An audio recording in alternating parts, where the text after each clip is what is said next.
10 seconds.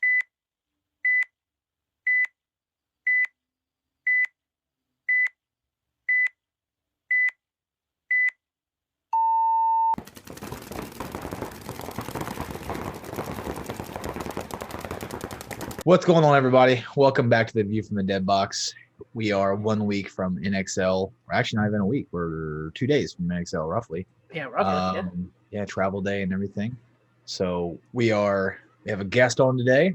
Actually, probably our highest divisional player, as we've had yet so far. Yep. So, which now is, I just seen we had some news earlier. I just seen on, I think Go Live or Go Sports put it up for a team swap. But I think we already said that he was playing with Columbus, right? Yeah. So we have Collin Cherry on. He is playing for Columbus Level. Are you playing this first event coming up here? Yes. Yep. We playing the Sunshine Open. We just got back from Florida practicing damage and mutiny. We had a 2-day practice down there at CFP. Yeah. Got a great look from those guys. Yeah. I'd imagine so. That field used to, and it still is really good. We used to love playing down there, but the city got kind of really weird at one point where you couldn't shoot a gun before 8 o'clock and you couldn't shoot one after like 4 o'clock or something really weird like that. Because they used to have huge tournaments down there, and then that just like disappeared. Yeah, so, I think they would play paintball 24/7 at that field if they could. I wouldn't doubt it. They're all about it. I love going down there because it's a good atmosphere to play paintball. I mean, everybody that's there is there to play paintball, and that's Well, that's what you need. It's exciting. Yeah. Well, I remember going down there for like small events. Like I say small, it was a CFPS back in the day, and they'd be running like 3-4 fields, and then in the back would be the pros running their own scrimmage, and you would never even know they're there because it's so big. They'd have 50, 60 teams playing, and you would never even know they had like pro and semi-pro guys playing there by themselves, and you would never ever see them. It's insane. Yep. They had the 3-man social paintball tournament going on while we were there, so it was there was a ton of people down there. Yeah. Getting ready. Didn't that 3-man West? Did the Titans go play in that? Yeah, the Titans put in 2 3-man lines and a 5-man line. I think for Sunday. I think what they did is play 2 3-man lines, and they combined the 3-man to play a 5-man on Sunday. They did not have a good showing. I got a call instantly this morning at like 6:30 or 7 from Ken. I said, "Hey, so how'd you guys do?" Already knowing the answer, and he's like, "Yeah, we just had an awful event." Now, granted, they took like 3 players that they've never played with before, so they just threw them in there, and one was Caesar, and he's like, "Man, I don't understand. He is a night and day player from practice to event." He's like, and in practice the last week or 2, he was just running down the field, just dunking people. He said he gets to the event and he wouldn't move out of his primary. He wasn't like gunfighting properly. I'm like, it's his first event or second event. I'm like, people clam up, dude.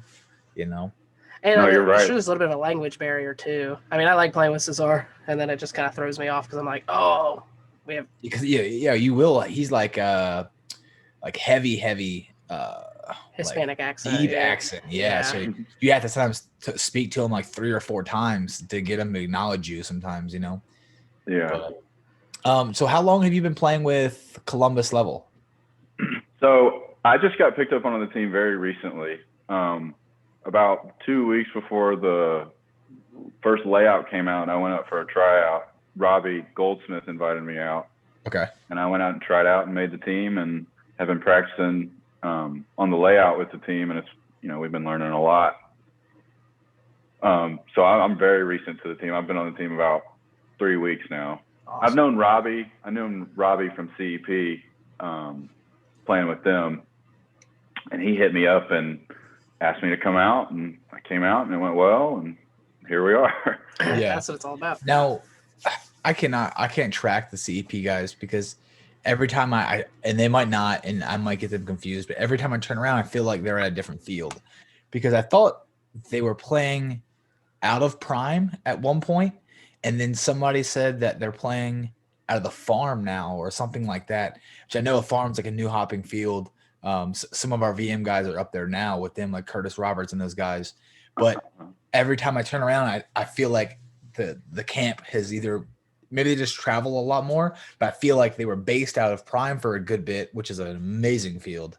I'm sure you've played there several times. Yeah, that's probably my favorite field in the whole country, to be honest. Everybody always says that, and nobody. Yeah. And it's a grass field, so everybody always like. It's just I don't understand. Like it's a grass field. I'm like, no, you don't understand. Yeah. There's grass fields and then there's Prime. Yeah, everybody always says it is crazy because Mike, you never got a chance to play. I never got to play at Prime. No. Oh man, you need to get down there. Mikey does a good job setting things up down there. Yes, and we'll have to get with Stroh's team because they practice on a Prime a bunch, and it's crazy because I think I've told you before we played like Open in the MILP a long time ago or D3 in the MILP, and what they did was at the time they had like 2 fields running, and there was a field closer to a barn to the left, and that was an open field, nothing was on it. Well, at the end of the event, the field layout got put up on it. And at the end, the finals were played on that field. And that is, we were playing for first and second. And that was the best field I've ever played on. It was the only way I can describe it is the grass was like walking on pillows. You could run, dive, slide, and it felt like our turf, like our NFL turf and it's insane. And I'm like, man. Yeah. And as soon as the finals were done, they ripped all the bunkers up and moved her off the field and was like sprinklers on the field. I'm like, oh, well, that's why it's so nice. They actually take care of it. Yeah.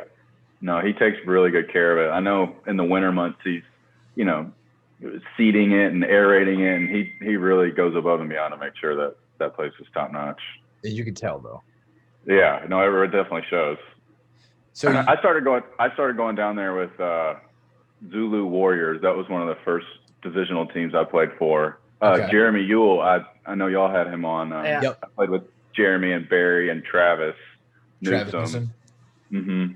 All on Zulu Warriors, and we got to cut our teeth that way. Yeah, I was looking up there, and I was going to ask you about that because I saw the Zulu Warriors, and you had some players on there I know, and then you played some of the GFOAs, and that's what I grew up playing. I mean, I played my first tournament in 2007, GFOA and some CFOAs, and Wes and them, they were playing more of the GFOAs then, but there's a good possibility we've all ran into each other somewhere along the lines. That Possum Bowl, I know for sure I played at. I'm looking at that y'all played Divinity, Nitro, and Last Call. Those are all teams and players I have played against. I mean, that makes sense. I wonder what field that was at. I don't remember. I remember it was on like the top of a mountain. That was Dan's land. It was Dan's land. Well, you had you walked up like this treacherous hill of doom through the woods, and then walked back down to get air, and had to walk back over. And then one field was like 70 foot higher than the other one. It was like staggered. Yeah, it was insane. Yeah. I know we had a buddy at that tournament. Like it was 5-man, and we were looking for him. Like, where's Logan? He's not here, and he's like locked in the bathroom between points. And came back and was like, "What happened?" And like, "Oh, we won, dude. Like, where were you?" Good God. So, yeah, Possum Bowl. Good memories. That is. Yeah, when I was playing the GFOA, it was kind of just getting like spun up, and the Open Division only had like maybe 8 to 10 teams. It was typically us, Last Call, Cross-Eyed, which is CEP. It was Cross-Eyed then, and then damn, who was the other team we always played against? I felt like every event it was just us 4 at the top. There was one of the Augusta teams. I don't think. Was it Adrenaline Army? Maybe. No, I don't think they played much. They all played there, but they played under different people. Like they played with Alex Hicks, like Magically Delicious, and those guys, and they all played like Wes Ward and all those guys all played together, but like on different teams. Bobby Schubert and all those guys. Yeah. Southeastern Paintball. Yes, that's right. I feel like me and Jeremy talked about this before is we've never really played much together. But we've played a lot together. If that makes sense. Like I've always been at events he's been at, and we've played against each other a whole bunch, and we've only played with teammates wise only a few events. But we've always seemed to bump into each other at every event. It's just I don't know, that's how it works. Yeah, it's a tight knit, community down here. Everybody's been playing for a long time, and Yeah. How'd you get your start? Like, what's the first time you played that you can remember? The first time I remember pretty clearly. my next door neighbor had a paintball gun, and him and his sister would be out there shooting. And I remember one day they were like shooting at, like, they had some woods in their backyard, and you would start on one side of the yard and, you know, run from tree to tree till you get to the other side, and they would shoot at you while you ran. Oh, you know, perfect. from their deck, you know. And I'm sure it's super safe. Yeah, I remember the first time I ran across, I put a motocross helmet on, and I remember running from tree to tree with this motocross helmet on, you know, pausing between each tree and just like watching him shoot at me, and I was like, you know, this is awesome. Like, man, I wish I could be shooting at somebody right now. For real, yeah, you know. And like, I think his sister one time even like shot me from close range as like a joke, and you know, I was scared to death. But then she shot me, and I was like, oh, it's not so bad, you know. Yeah. So that was like the first time I got over my fear of getting shot by a paintball. Oh yeah. But that was the first. So running from my tree to tree in my neighbor's backyard was the first time I'd had any sort of paintball experience. That's different than most. Most people, we get the birthday a lot when we ask people. Yeah. But me, I wasn't birthday. You weren't birthday either, were you, Wes? No. I think, like I said, I think my very first time was my dad's company outing, like over there by Chatham Parkway. Yeah. It's some wild He eventually had a birthday party, and I know I went and we played paintball, and that's when I remember I got hooked then. You know, I went and we had kind of been messing around in the backyard, but we showed up at, you know, Memphis Paintball Park. That's where I still play today. Showed up there, and they had all these, you know, set like movie set type fields, you know, and theme fields. That's cool. And we went out there, and it was amazing. I'd never seen anything like it. And I was just hooked right away. Imagine if we would have had something like that near us, Wes. Yeah, no. We have always been, and we always say this, like geographically challenged. We are always bare minimum 2 hours from every big field, and then 4 hours from every like badass field. So we're always 4 hours from Atlanta, 4 hours from Orlando. We're 2 hours from Jacksonville, 2 hours from Charleston, 2 hours from Augusta. And it was kind of like, we never had a really top-notch high-end field here, because if so, we could have got all them guys to travel to us. So now we're kind of getting a very high-end field, and as we speak, it's being built slowly but surely every week, and we're starting to get teams to travel in because we're kind of like a centralized location to a lot of people, and it's easy to get teams from like that are all 2 hours away to all come here and meet up to play everybody, you know. So we're kind of getting like a little more lucky to do such things. But I mean, travel is like a necessity, you know. If you're gonna play top competition, you have to travel. I mean, yep. You have to. And we usually do, and we'll be going to Augusta here coming up very shortly. We were supposed to go last weekend, but some of the guys couldn't get off post and they were locked on, and then only like 2 of us were going to play the NXL. So it's just been a shit show. But the A43 guys have been coming down and scrimmaging against us like mainly every single big practice, and they're trying to get spun up at Augusta paintball. So I keep telling them, I told them like this week, I'm like, hey, you have my word. Next time a big scrimmage is up there, we will definitely go up there. Like, we owe you guys the visit. You guys came down like you're 3 times to our 1, so like it's only fair for us to go up there, you know. But yeah, it's definitely. But I mean, you know, like at that level, you can only get so good playing the same guys. Like, you have to go travel, even if it's not even. I mean, at y'all's level, even playing against D2 and D3 guys, just getting different looks from different teams completely helps you out, you know, because you get to the point where, let's say, you yourself were to play against like a Divisional 4 player, like you don't get much out of it as much as he does, but to a certain extent where he will catch you quickly, only for the reason that he won't be nowhere near as good as you, but he'll know how you play. Like, I know that he's going to come on the high top right side of the bunker twice, and then he's going to look to wrap and go, and then he'll play your tendencies and not to the strength of the field. Speaking about like the differences between pros and divisional players, is one thing I think divisional players have an advantage of is sometimes they're unpredictable. Whereas like a pro guy, they can sometimes be a little predictable. Like he puts you in, you know, he's going to take that move and he's going to be at the next spot. Whereas a divisional guy might put you in and you come out and you're like, where'd he go? And then he's still in the back spot and you're like, oh crap, he's not in the 50 like I thought he would be. He's still in the back bunker and, you know, he got me. And that's something I've noticed, you know, bouncing around is sometimes the pro guys can be predictable in that you know what they're going to do. You know, you make a mistake, you know where they're going, and they're going to capitalize on it if you don't correct your mistake. But that's once you hit that different type thing.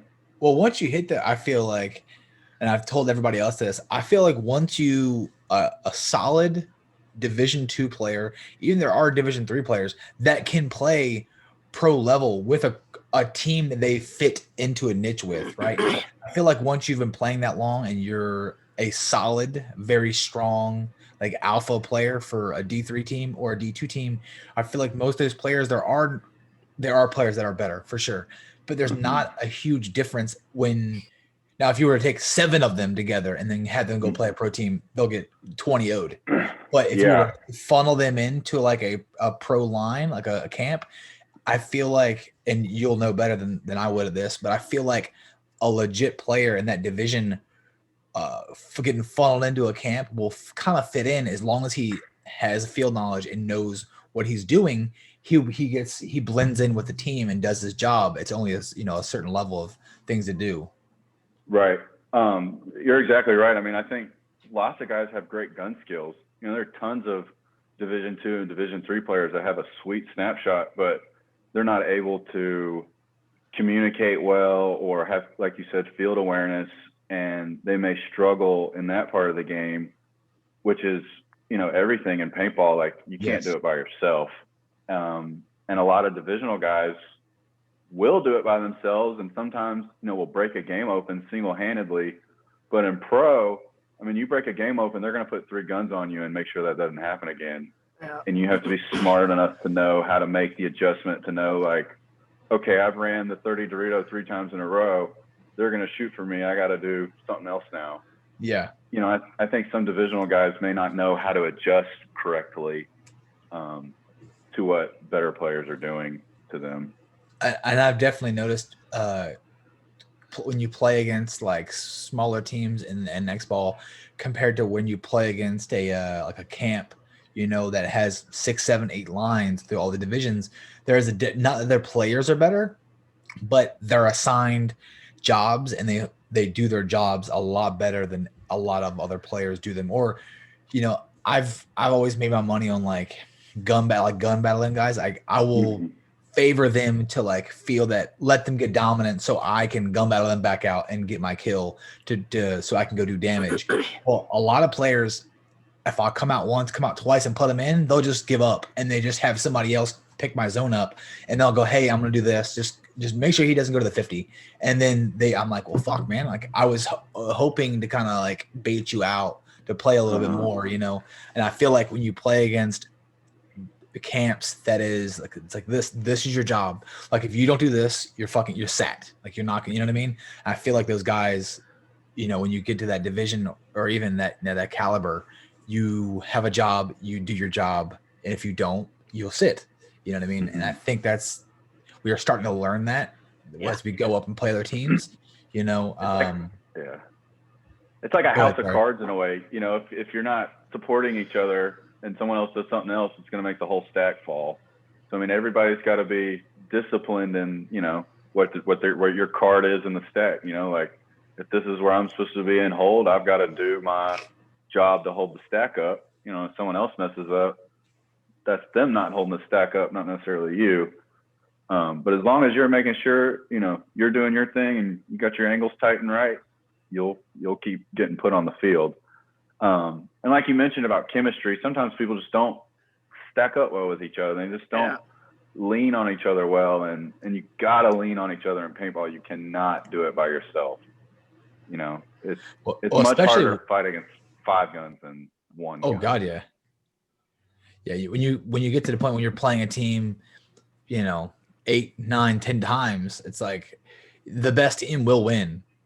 So you might have ran through and did a 3-man run through, and that's great. Or you might have, shot 2, 3, 4 of them, and then it's like, okay, then it's like you said, they're gonna go, okay, listen, what we're gonna do. We're just gonna zone him off, contain him. Everybody else, we're gonna sit back, you know what I mean, and we're gonna do this, and they make the game plan for it. And I'll ask you, because we always thought we've never really had a dedicated coach to any of our lines, and I'm sure you've played on lines that probably have just a coach like that. That's his job. That's all. He doesn't play. He watches teams play. He scouts teams. He sets up game plans. How important do you feel having a dedicated coach to a team matters? Oh, it's a necessity for a top level team now. I played on teams where we've had player coaches. My coach now, Robbie Goldsmith, was a player coach for us on CEP, and you could tell sometimes it got difficult for him to understand like what happened within the point to know how to make an adjustment. He comes off, we've all got shot and he was the last one alive or something. And we're like, what do we do, coach? And he's like, well, I don't know. I got to wipe all this paint off my face, versus when he can sit back and observe the whole game, he can take in all the information that's happening on the field, what we're doing, what they're doing, and then put us in the right positions from there. I think that's what a good coach really does, is just put your player in a position to succeed. Sometimes a coach might try to get a player to do something he's not able to do or uncomfortable doing, and they get out of sorts. But if you can put a guy, in a comfortable situation and kind of lead him to what he's supposed to be doing, then that's when a good player can really shine, when you just let him focus on his one role and getting a rhythm on that, one line down the field. And that helps a lot. Having a coach really makes a big, big difference. Oh yeah. Me and Wes both have taken the player coach role. And then I've went a few times where I'm like, I'm just going to coach. I just need to see what's going on. And at first it was a lot Wes doing it himself. He would be the player coach and he'd be walking off, and I'd be more tell him, hey, this is what I saw, this, that, and the other. And then finally we were like, just one of us be the player coach. And it's we still kind of share that role, I would say. And along with Chuck, our other teammate, he'll kind of jump in if he's playing on the other line or whatever. But I've helped coach one of his veteran militia lines and one of the other ones. And I can see just the relief come off Wes when it's like he can come off the field and I can literally point at people and say, you're playing the 1. The 1 is here, the 2, the 3, the 4, and the 5. This is your job here, here, here, here. And then I always give Wes the option. If it's him or another player, I'll say, if someone calls an audible on the field, it comes from this player. If that player's not on, it's this player. And that's it. Don't listen to anybody else. Mm-hmm. Just so you don't have too many cooks in the kitchen. Because that's been a problem too, where you have 7 or 8 people who all are good and have the knowledge to put good info in. But then it's like a million people putting it in there. It's like, nothing gets done. It's back to square one. Why the fuck is a coach here? Yeah. And a good coach will be able to take all that information and, make the right decision. Somebody might be saying a lot and might have some good ideas. They might also be wrong about some things. Yeah. And he can say, no, this isn't right here, but you're doing great here. Let's keep doing this. You keep doing this. You keep doing this.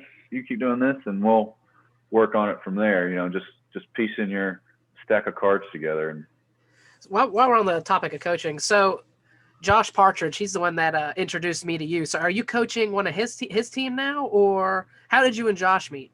Because a couple of the other teammates know Josh from when he was down in this area. So yeah, I met Josh at Memphis, the Memphis Paintball Park. There's a couple D4, D5 teams playing up there now, and I go up there. I'm not practicing for the layout to help them. Memphis Enclave is their team. We just played the first TXL a couple weeks ago, and I think they got 5th. We just barely missed the cut. 6th, I think. I don't remember. We missed the cut. That's rough. Yeah. And that was their first tournament, and I really wanted to be there to help and support them and to get them on the right track, in the tournament paintball, because they're really driven. Since the shutdown, our field has actually done really well. Like, I've seen a huge explosion of players since the shutdown, which is great for paintball. I mean, and it's not just Memphis. From what I've heard, it sounds like everywhere, everybody's playing more paintball. I feel like a lot of fields are blooming. I think the only thing that was hurting for a little bit was maybe some of the tournaments, because they couldn't host certain events, and not because of the players. You see a lot of these coaches, like MVPS and CPSL and WCPL were like selling out like instantly, but they couldn't. It's like they couldn't control where they were allowed to, go to. So you can see that for sure. Yeah, there's definitely a demand for tournament paintball right now. Like it seems like people are more eager to play than ever. With the 10-man format, in X-Ball, there's something for everyone to play now. If you played 20 years ago and loved it then, there's a format for you now today. Yep. Whereas maybe 10 years ago it was just X-Ball, and those guys couldn't play. Now, if you want to play paintball, there's tournaments and leagues for you to play in. Have you got to hop in any of the? Oh, sorry, I totally cut you off. Have you hopped in any of the Big Mech tournaments yet? I played ICC this past summer, and that's the first 10-man mech anything I've ever played, and it was a blast. That's what everybody says. Everybody tells you. So yeah. It just felt like one big, huge, fun rec tournament in the woods, like, but with pro guys. It was competitive but leisurely, but fun, but it was a great time. Yeah, I can't wait to go back. We're going back this year. I can't wait to go back. Yeah, it seems Rest like in peace, Tim Montresor. Yeah. I mean that was basically his event. He kind of babied from the bottom up, right? Yeah. Yeah, he built it, and in paintball you build it, they'll come. And yes. He built it, and they're coming, and I'll keep going for as long as I can. My dad was just saying that the other day. He looked at me. He goes, "Y'all travel." Like we talked about this earlier, but like build it, they will come. He was like, "Y'all will travel 4 hours." I'm like, yeah. I was like, now my limit, just because I'm playing Division 4. I'm like, I'm not traveling more than about 6 hours for an event. That's kind of it. After that, I'll be like, I can pass that one up. But I was like, when I was younger, I would have traveled till someone wouldn't drive me any further, really. Yeah. But, yeah. My first big tournament I went to, my mom drove me to a CFOA, and it was 14 hours away in Rock Hill, South Carolina. Yeah. I remember sleeping on the floorboard at like 2 a.m, waiting to get there. Mom just cruising me around. My mom has really helped me in paintball a lot. I would not be able to keep playing paintball if it was not for my support from my mom. She's awesome. A big paintball fan. She'll be in Florida.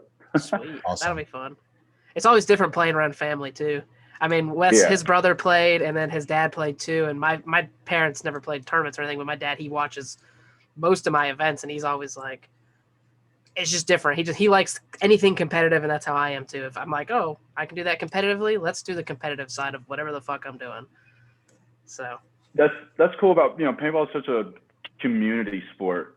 Everybody knows everybody. Some of my best friends I only see 4 or 5 times a year, but you just pick up right where you left off, and someone plays paintball, and you automatically have something to talk about. Like, oh, you play paintball? Like, oh, why didn't you say so?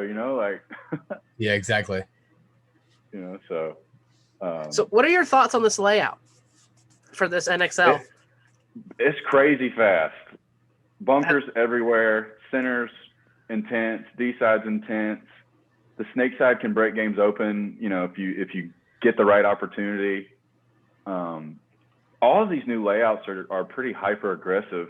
There's just so many big bunkers on the field that it's hard not to play aggressive. Like, there's just all these big bricks on the 50 that it's like, it's hard to shoot guys if they just keep running.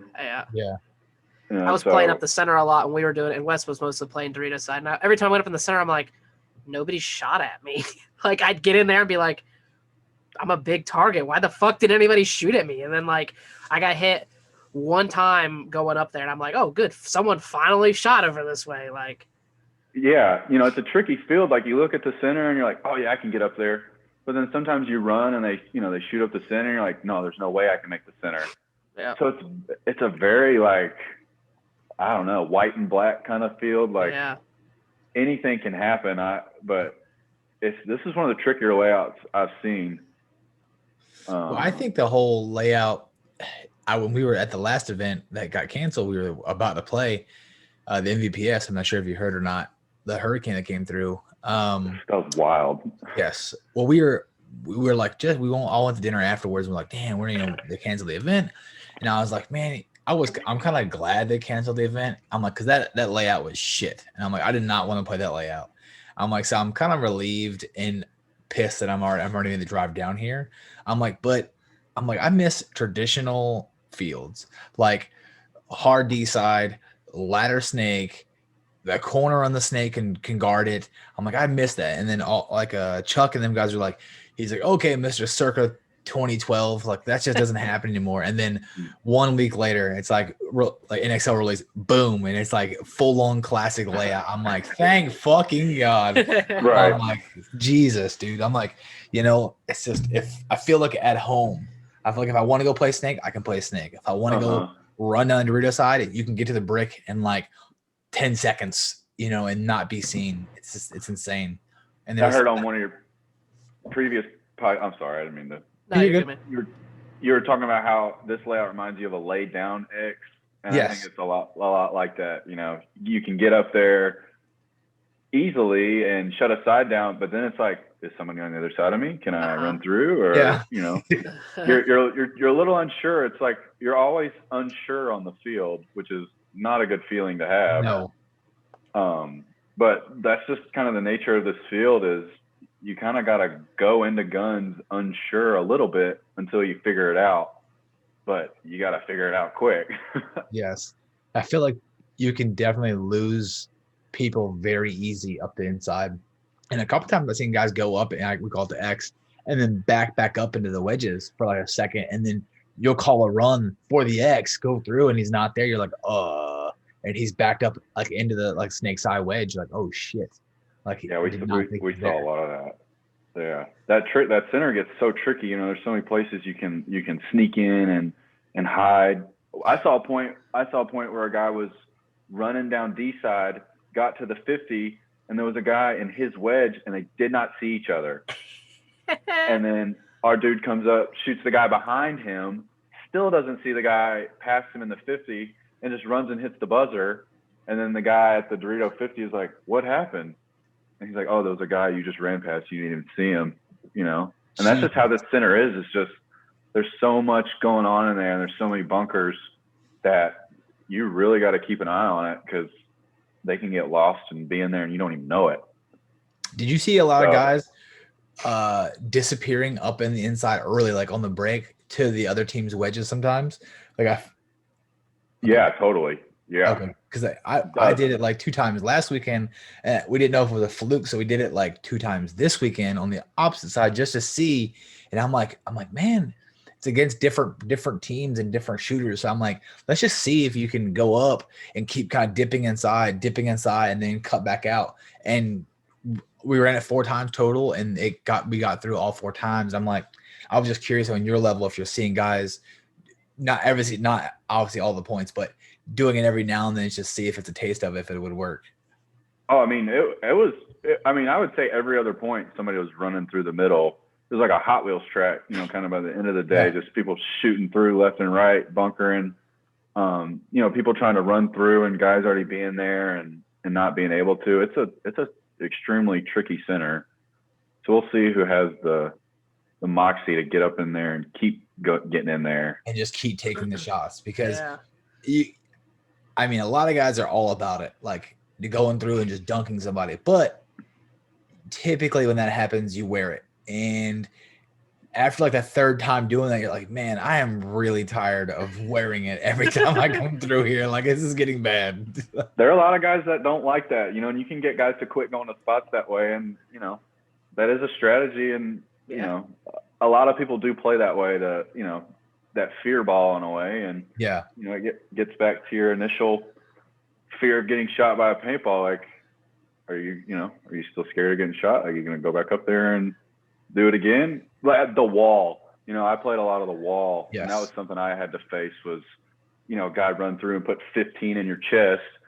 And then it's like the play is to go back up to the wall. And it's like, okay, here I go, going right back to it. You're like, you guys just saw me get shot 48 fucking times running up here, right? Right. But if you have if you got to do it and you can go up there, then it's like, You know? And that was something I prided myself on was, you know, even if this dude's going to shoot the crap out of me, I'm going right back to it. Yeah. Yeah.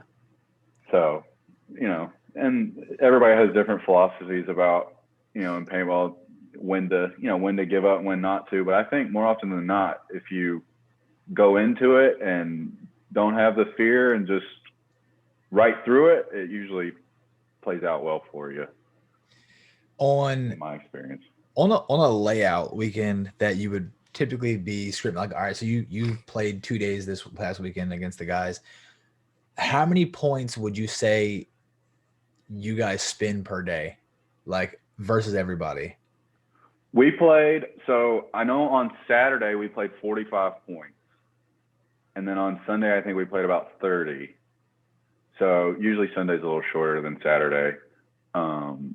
So we got about 90 points on the layout with damage and mutiny. And then we practiced CP the first layout weekend. And I think we probably played about 40 and 40. So we've had about, you know, a little under 200 points on the layout.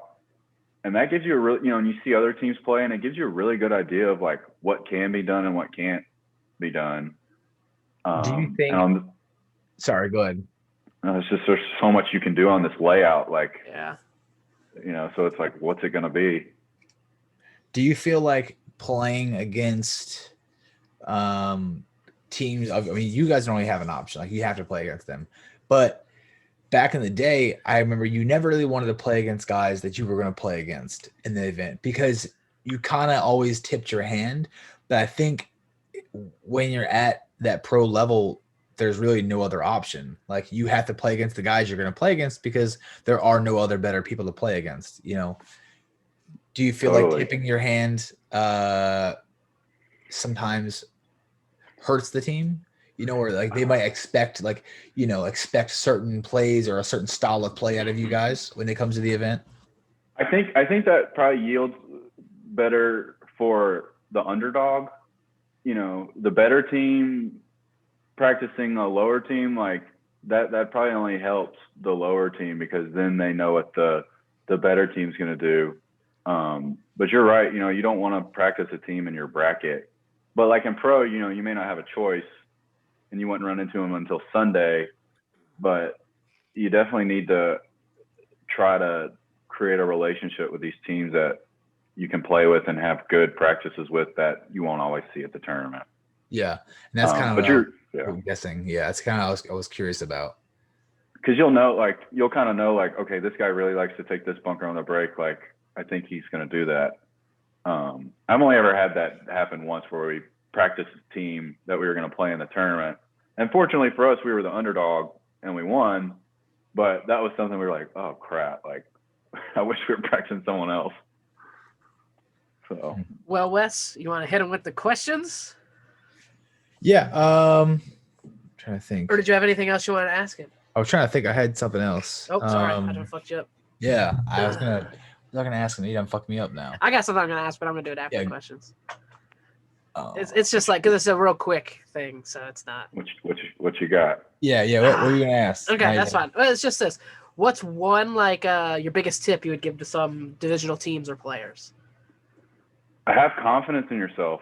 You know, believe that you can do it. I hear a lot of guys in paintball, you know, saying, oh, I'm a Dorito guy. I can't do this. I can't do that. Like, if you limit yourself and tell yourself you can't do it, then you're right. But if you tell yourself you can do it, you're right too. Like, you just got to play your game and be confident in what you can do as a player. And I think there's a new wealth of knowledge for paintball. You know, we've got YouTube and Instagram and all that, which when paintball first started wasn't always there. You know, you might have had to watch a DVD to see somebody play paintball. Now you can just get on YouTube and type in, you know, whatever year you want to. Yeah. So I think more people are figuring out how to play paintball. And the coaching is just going to catch up to that, you know. I think coaching in paintball is a very new thing, and people are learning the right way to play the game, you know, all around, top to bottom. Yeah. I like it. Yeah. So have confidence in yourself and just believe that you can do it, because you can. And, you know, if you work hard enough, you'll get it done. I mean, Absolutely. No. Wesley, did you think of your question? Like I can see that fucking monkey in your head turning. Yeah, you done fucked me up. I guess I was gonna ask. I don't know now. Yeah, you done messed me up. Dang. You done spit me off. Dang. I guess you'll start with the questions then. I guess. Do you want to do odds or do you want to do evens? What did I have last time? I think you had the odds. Let me see. Who knows? Doesn't matter. I'm trying to go back. Yeah, it doesn't matter. I'll take odds. Or would you have? I know. I'll take evens this time. I think you had odds, or I had odds last time. So we do. The questions are sometimes the same, sometimes different. They're supposed to be rapid fire, but no one ever fucking does them rapid fire. But yeah. So who's your favorite player? Like, I mean, growing up, I'm sure you watched a bunch of pros back then. I'm sure you're probably your favorite pro player now. But so who's your favorite? Fedorov? Okay, I like Fedorov, Oliver Lang, all the dynasty. Brian Cole. I love Brian Cole's style of play. John Richardson, standing over the top, machine gunning. Yeah, I watched a lot of paintball. Tyler Humphrey. Yeah. Me and you are the same age, so that's all this. When I was in middle school, like 2004 to 2007, it was come home from school, watch what few paintball videos on YouTube they had, or like NPPL Jacksonville was on ESPN, and I'm like, this is what I want to watch. So I'm like, I totally relate. Well, all those guys from like that whole, I know we always talk about this, but that grit, I feel that all those three players like BC, John Richardson, Lucius Blackburn, Tyler Humphries, they all had like a grit and like a grind to them, though they didn't really play like a lot of the other, like Oliver, when you watch a lot of his, he always had like swag. It was always like smooth, elegant, like watch him play. Lucius and like Tyler were like wide open, smashing the ground as hard as they can, fly down the field, and like dunk somebody. It's like, okay, all right, sweet, let's go do that again. And it's like, in your face attitude. Yeah, I think that in your face attitude really just goes a long way in paintball. Like if you can keep a guy on your heels in paintball, he can't get that good shot on you. And if you're always downhill attacking that guy, he can never get on his feet enough to, get back in the fight. So if you can just stay on top of him and constantly, always moving downhill, that's hard to stop. It annoys me to see a lot of teams get a lead and then go to the back bunkers and cross up. It's like you were running through them. Like, why would you stop running through these? Like, just run through them, Yeah. So I think that in your face attitude. Well, and going off of that is like when I was younger, I was probably like 13 when I started playing like tournaments wise. I think my first cup was like probably 13 or something. And like my dad was the same way. It was like he always said like give them bunker fear. Like if you're close, like you're in the 30 or the 40 and they get to the 50, just go missile them. Just go dunk them instantly. And you would play a team and you could see them throughout the day when you've played them several times, where you get to the finals, they would like make a move and they would get to the bunker and they were like looking like assuming you were just gonna come up and just dunk them instantly, because as soon as, and I've seen Dad do it several times, as soon as somebody ran and like bumped into the snake or bumped into the X, he just went right through, like gun in their face, boom, shot him. And it was like all in the face, neck, head, and it's the next point. It's like the next round, you see them, they got there, they're a little bit slower. And they contemplated, where should I be? Like, I just got here, then they're off their game. It's like you kind of put fear in them. So when they got bunkered 5, 6, 7, 8 times that day, not playing a traditional 5-man, they're like, you kind of, take them back a little bit and take them out of their game. And that goes up, you put them on their heels the entire tournament. I feel like you get a different player, like or you might strike up something you don't want to see. You know what I mean? So right. And that's the thing is, and then if they do that, then you're in, now we're balling, and, yes. And that's fun to play against players like that. The guys on damage are like that, in your face. And we had a great practice with them. Honestly, Saturday was pretty frustrating for us because they were just that good. But yeah, Yeah, I mean, anytime you can play against players that put you on your heels and put you in those situations where you have to step up or you're not going to win, that's how you get better. And that's why people travel and do what they do, because they need to find players that are going to put them on their heels. And, paintball is such a niche sport. Sometimes you don't have those guys in your area. Yep. And you got to travel to play the best of the best. Oh, yeah. I like it. All right, Mr. Number 2. Drums or flats? Drums. Boom. Good.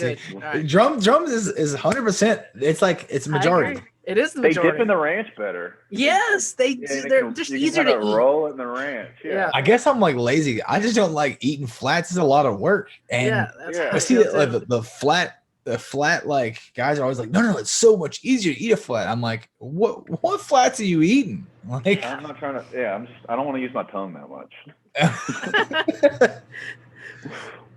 That's funny. Big lemon pepper guy. Big lemon pepper.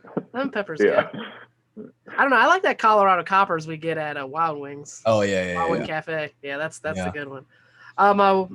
Again, I'm sure your favorite team now, but growing up, what was your favorite team? Infamous.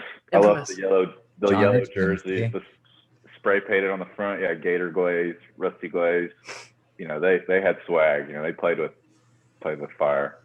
That's what it was. That's what I was going to ask him, and I'm glad he said it now. So I was going to ask you. You mentioned staying on the field because you're doing your job, and you've gotten to a reputation of like shooting the same lanes and doing it well. Like as long as you said making sure your angles are right and you're tight and everything's you'll get your reps in.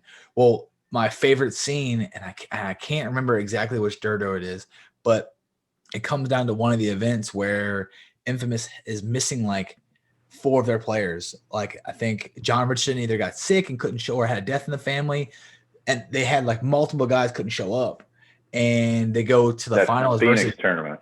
Yes, and it's like crazy hot, and they go to the event, and then they only had like 6 or 7, but they play against X Factor, I think, and X Factor is like thinking they played all day. They're fine. They only have 6 guys. Like, we're just going to steamroll these dudes. And it cuts to it. And I think it's Archie or somebody. And he's like, they had the same guys shooting the same lanes. And they were just ball on ball. Like, everything was where it needed to be. And it said, we just couldn't beat them. And it sees a score. And it's like, click, click, click, click, click, click. And they're just the same 6 dudes in the field playing 15, 16 points, running them out the back door. And they just can't stop them. That's my favorite scene of any movie. When you bring that up, Infamous and them, and you mentioned the like getting your reps in, that's kind of what made me think about it. As I was going to ask you is that kind of spins back into it. Like, as long as you're doing your job at that caliber, when you guys, how many guys do you typically bring to at this event? How many guys do you play with? Like 10 or? We have 10 on our roster.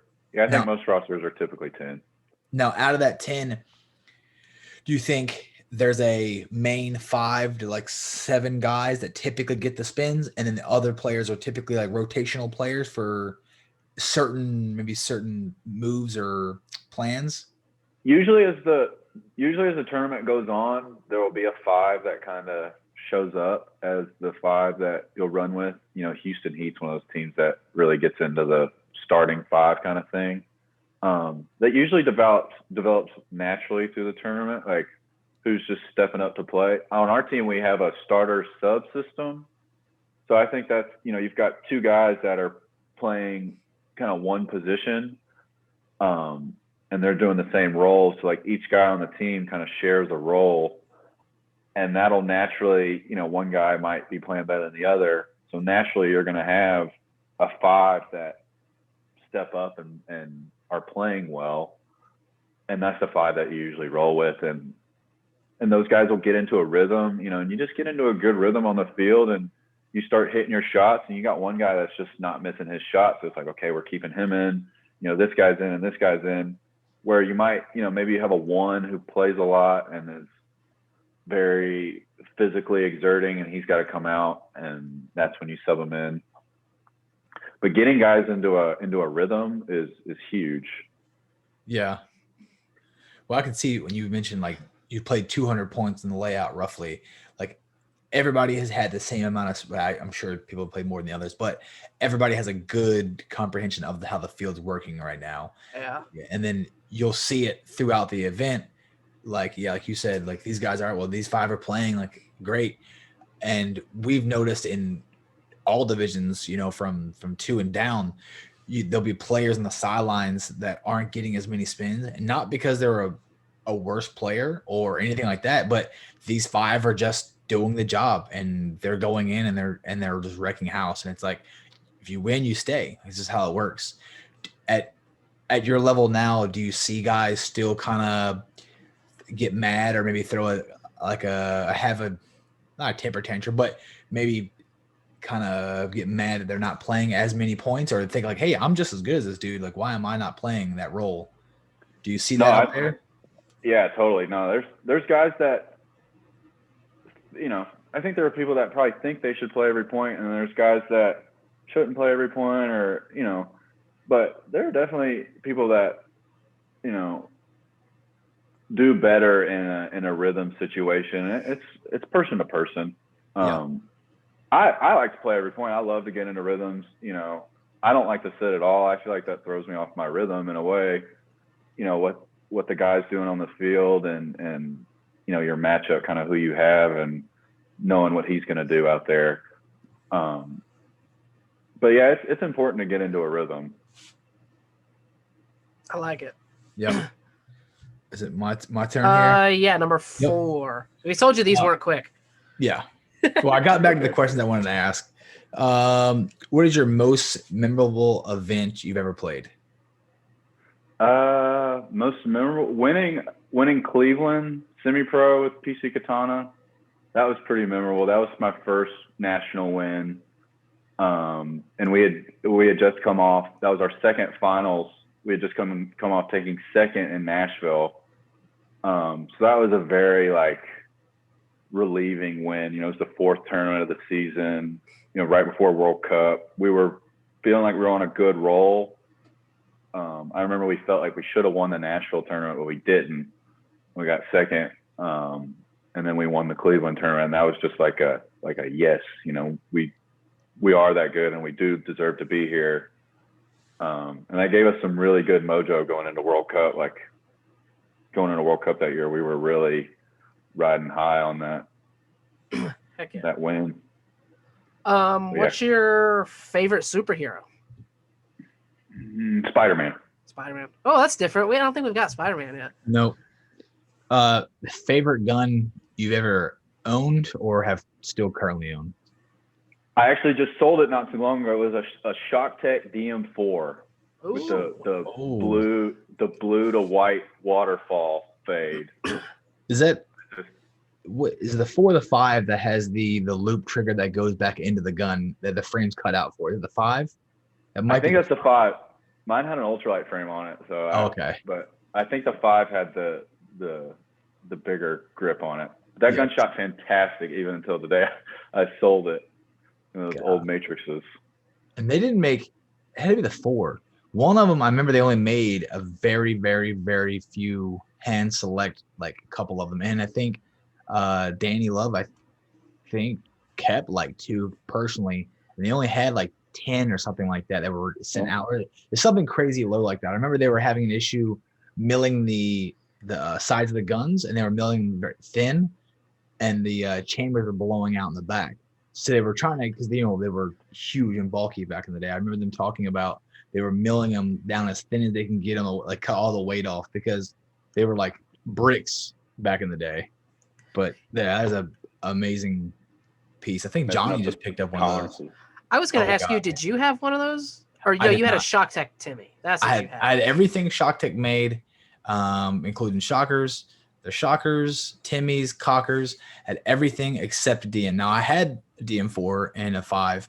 I just did not have a ShockTech, and that was probably one that I'll just now they're just insane. Now to find a whole piece together ShockTech, even if it's not in pristine shape, it's $1,000 easily. Yeah. It's insane. My number 7. Yeah. How do you like your steak cooked? Medium. Okay, good. Boom. Maybe medium rare. Depends on where I'm going. That's fair. That's fair. This is typically your question. That's it. I know. I've never asked evens. Hard or soft? Hard. There you go. There you See, go.